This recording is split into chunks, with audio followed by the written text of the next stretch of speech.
Kita kalau mau bicara tentang Kota Tarim, aduh nggak ada habisnya. Tetapi tahu gak, di saat sosok Al-Habib masyhur, beliau masih hidup, dari sejak masa mudanya hingga beliau wafat, kita kalau mau bicara tentang Habib masyhur, kita akan bilang, kita akan katakan beliau adalah jantungnya Kota Tarim. Jantungnya yang berdetak, yang membuat seluruh anggota badannya bergerak dan hidup, ada sosok Habib masyhur. Beliau mengorbankan segalanya sehingga tuh Kota Tarim tetap hidup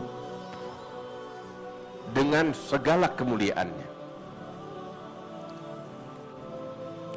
Persis seperti sosok Al-Imam Syekh Umar Al-Mihdhar Ibn Abdurrahman Al-Saggaf. Itu Syekh Umar Al-Mihdhar, beliau bilang di dalam ucapannya, saking besarnya perhatian beliau kepada Kota Tarim, kotanya para aulia, biladul faqih al-muqaddam, dan saking besarnya tanggung jawab yang beliau pikul di dalam menjadikan Kota Tarim tetap hidup dengan kemuliaannya, dengan kewaliannya, para aulianya. Syekh Umar Al-Mihdhar sekitar abad ke 8 atau 9 Hijriyah. Beliau bilang, kalau kaum muslimin secara umum rukun Islamnya ada 5, kalau saya ada 6. Apa yang ke-6? Tanggung jawab memikul, menjaga Kota Tarim. Ada Syekh Umar Al-Mihdhar. Dia korbankan segalanya untuk itu. Dan siapa-siapa di antara kita kalau mau lihat sosok Habib masyhur, dia akan dapetin sosok Syekh Umar Al-Mihdhar yang hidup di masa ini. Sosok yang istimewa. Terus di atas itu semua, ya, kita dapetin tuh sosok Habib masyhur, waktunya padat dengan ibadah, padat dengan mengajar, padat dengan berdakwah. Bahkan bukan hanya Kota Tarim aja, Hadramaut semuanya di bawah pandangan beliau. Itu kita ingat, saya masih waktu belajar di sana itu, ya, seperti tadi saya bilang, Habib masyhur ini yang memikul segalanya. Kita kan sering dengar betapa padat kegiatan ibadah di Kota Tarim pada saat bulan suci Ramadan. Iya kan? Itu untuk orang secara umum aja padatnya luar biasa. Kita sering dengar hampir 24 jam orang melek di bulan Ramadan. Ibadah di Kota Tarim itu orang secara umum. Dari sebelum maghrib orang udah duduk di masjid. Hadir rawhah, itu umum, masyarakat umum. Buka puasa bersama, sholat tasbih bersama. Terus tarawih itu diatur, ada yang di awal malam, ada yang di pertengahan malam, ada yang di akhir malam, dan begitu. Bisa 5 kali kita sembahyang tarawih di berbagai masjid. Ya, satu malam full, itu semua orang, mayoritas orang melek untuk menghidupkan malam-malam Ramadan dengan ibadah. Ya, sampai waktu subuh, sampai waktu isyraq. Lepas itu mereka istirahat sejenak, bekerja, zuhur, ibadah lagi, sampai ketemu asar, sampai ketemu maghrib. Ini sering kita dengar. Itu orang awam, seperti itu di negeri Hadramaut di Tarim. Dan sosok Habib masyhur, ya, beliau bukan orang awam, orang khusus. Saya ketika lihat tuh di bulan Ramadan, saya pikir, ini Habib kapan tidurnya? Kapan tidurnya? Waktu pagi orang tidur, mayoritas orang tidur tuh waktu pagi. Saya ingat kita datang ke rumahnya Habib masyhur. Itu waktu kita ditugaskan untuk dakwah ke kampung-kampung sekitar Kota Tarim. Ditugaskan sama Habib masyhur. Kita datang ke rumahnya Habib masyhur di jam mayoritas orang di Kota Tarim itu jam tidurnya mereka di bulan suci Ramadan. Kita dapetin Habib enggak? Dia di rumahnya udah standby dengan pakaian lengkapnya. Untuk apa? Mengatur orang-orang yang beliau kirim di kampung-kampung sekitar untuk dakwah di jalan Allah.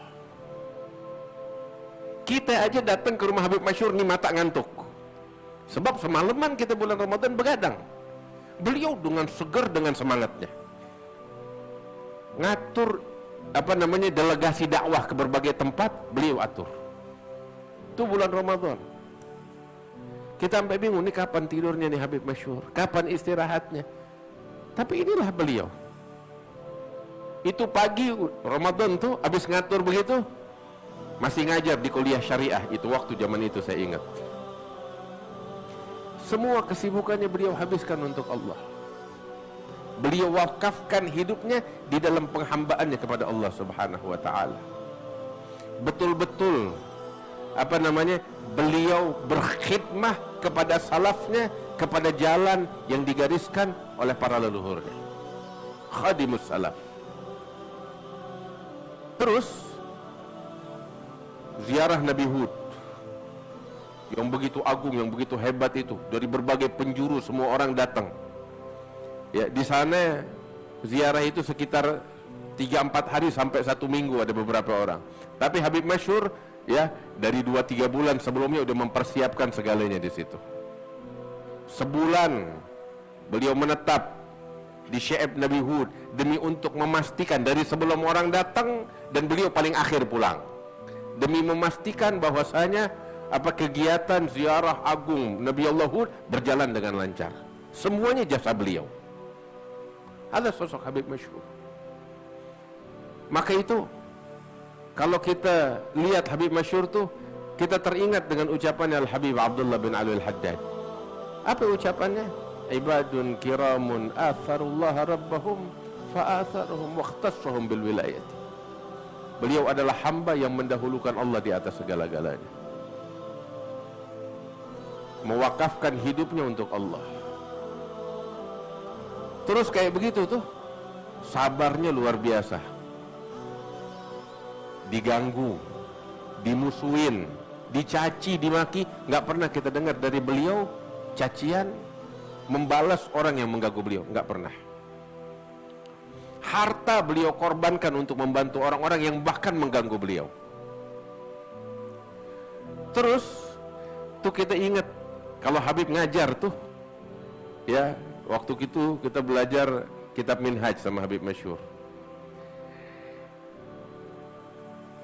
Lagi tengah-tengah ngajar, ya Habib Masyhur tuh kalau udah ngajar, ya orang mesti paham. Mau bebel kayak apa? Kalau udah duduk depan Habib Masyhur, ya disuapin sampai dia paham. Itu sosok Habib Masyhur.